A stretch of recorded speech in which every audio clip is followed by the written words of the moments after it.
It's a Wednesday lunch group, kind of a networking group. It's turned into a networking group. It was created to give restaurants in Murrieta a lunch crowd. And it was at one of the Lunch with Friends that Christina just walks in. She had just moved here. I think maybe you'd been here like 2 weeks. About 1 week. 1 week. She'd been in Murrieta for 1 week from Texas. Wanted to meet some people, came across Lunch with Friends, walked in. I think by the time you left that lunch, you had a job offer and about 25 new best friends, including these 4 that are inseparable. So she's just a phenomenal woman. I'll let her tell you about herself and reinventing yourself. But that's just the kind of way that she thinks. She needs to meet people, so she found a networking group and just kind of jumped in. And so, Christina Ross.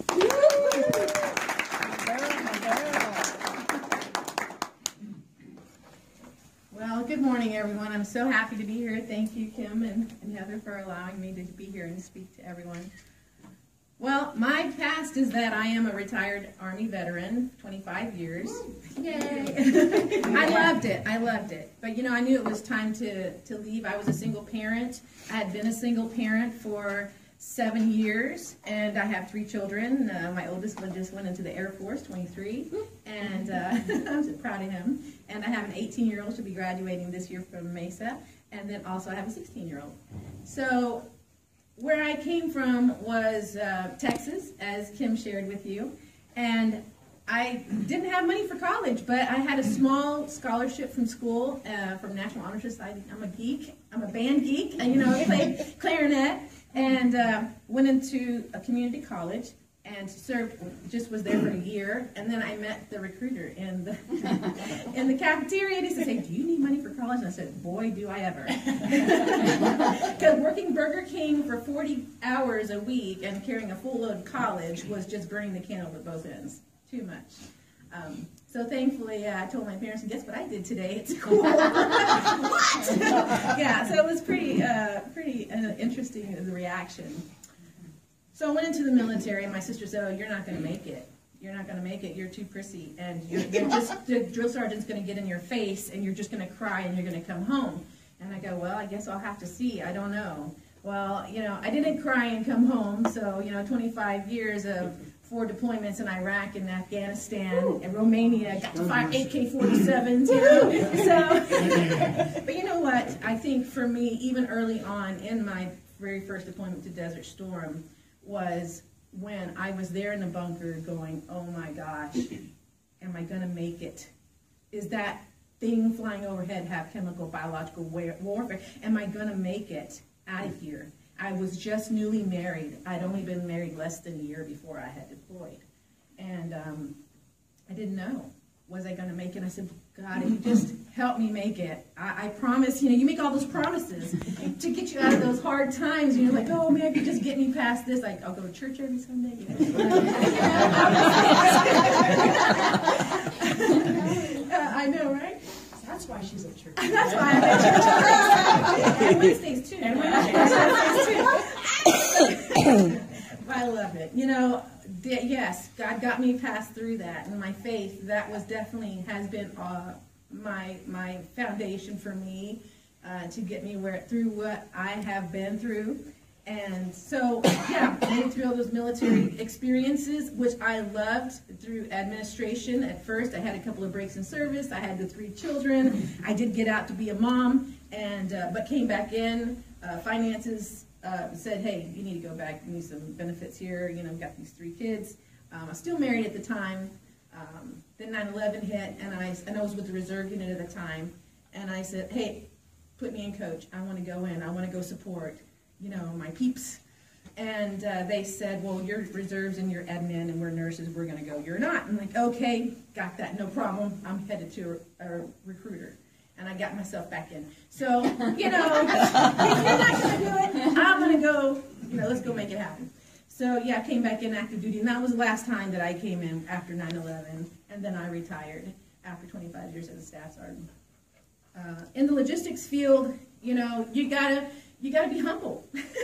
You gotta be humble, because in the logistics field, you have to say, "I have something, you have something, I need that something, and you could do what I got."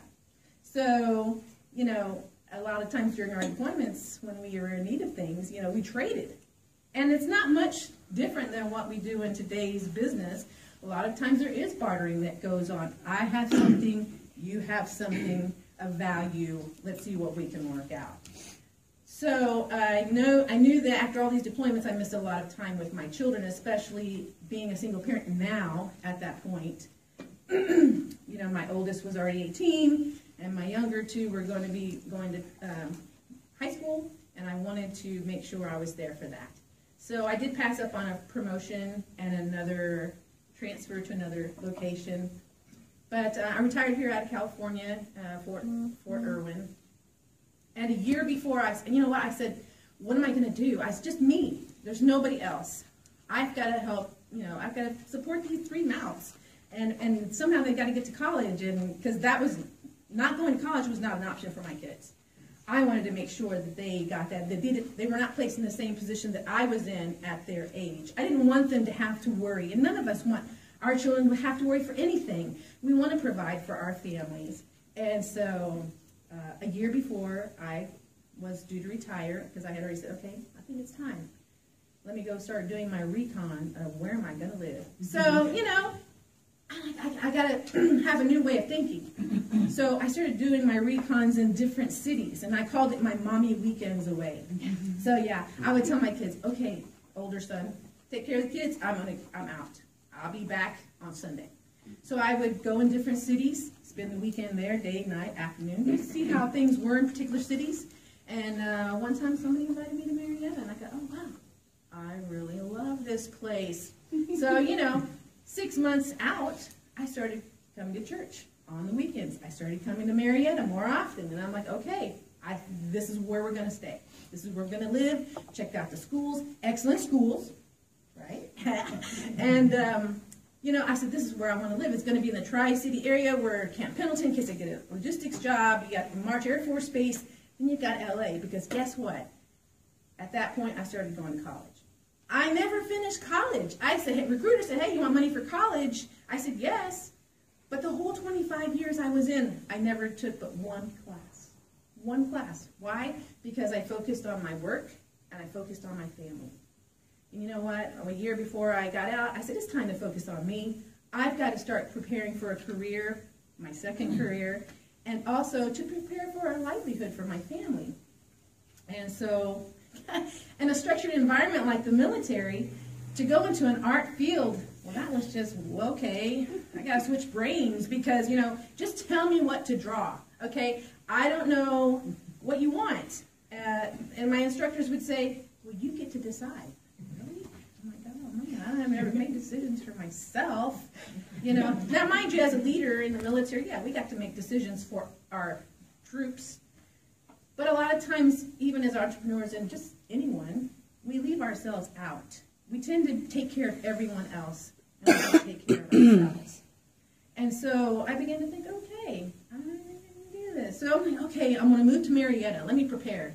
So I contacted the city, and I looked at their calendar, and I saw they had a Murrieta lunch with friends. I go, ooh, business people, that's where I need to be.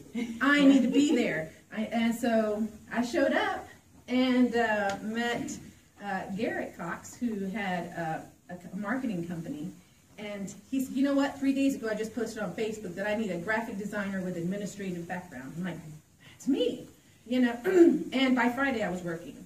So that was on a Wednesday. By Friday I had gone to the interview, and I was hired.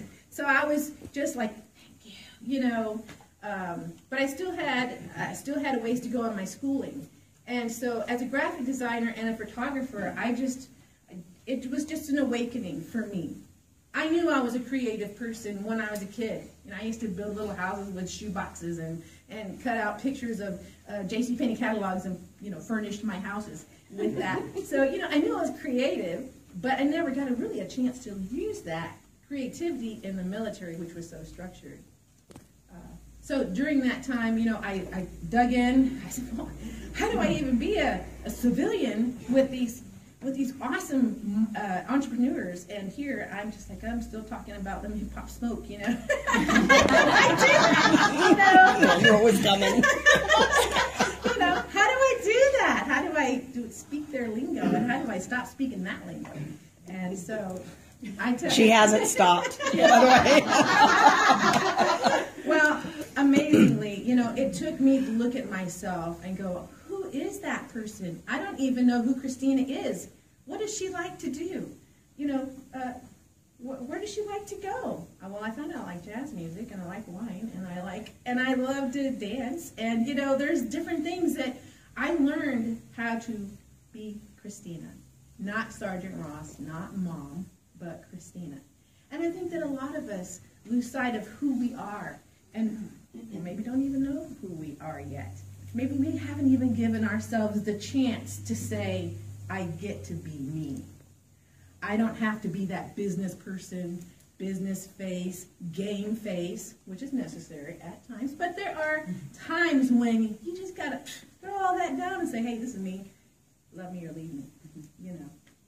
So I know that there have been times during that transition, and I mean, you see me today, which is a lot different than what I was with my, you know, Kevlar helmet and, my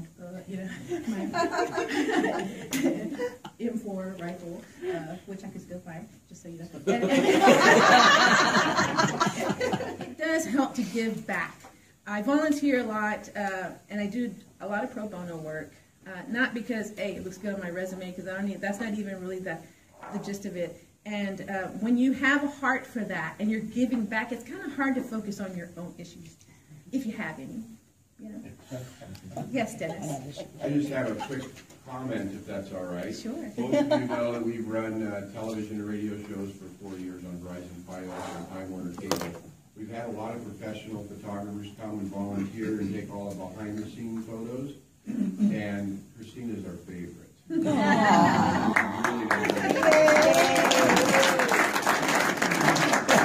That military experience did transition. It never leaves you. It never leaves you. But it does serve us, because we are taught those values of, hey, that's not an excuse. Do not stop. Keep on going. Keep your head forward. Take steps. You know setbacks are going to come, but don't stop. Expect it. Failures used to say it's not an option, but you know what? Sometimes it is. Because in those failures that I have had, I have learned to grow from that. And they are growing experiences. Don't let those opportunities to grow out of failures make you go to the wayside, because everybody has had them here. They might have that game face, but guess what? They didn't get that game face overnight. You know? So I just want to say to you guys, my friends, that don't ever stop trying. Don't ever think that you're done, because hopefully you're never done. You're never done. You're always going to be searching for that next goal, that next rung up the ladder. And I mean the ladder not just of business, but of who you are. Always reaching higher, reaching to that next phase, getting better, and just be encouraged. And those grr moments that you have, embrace them. Embrace the grr. That's awesome. Well, you know, I just want to thank all of you for being here, and to encourage you to keep striving, keep going, don't stop, except for take breaks. Your brain is break. Thank you.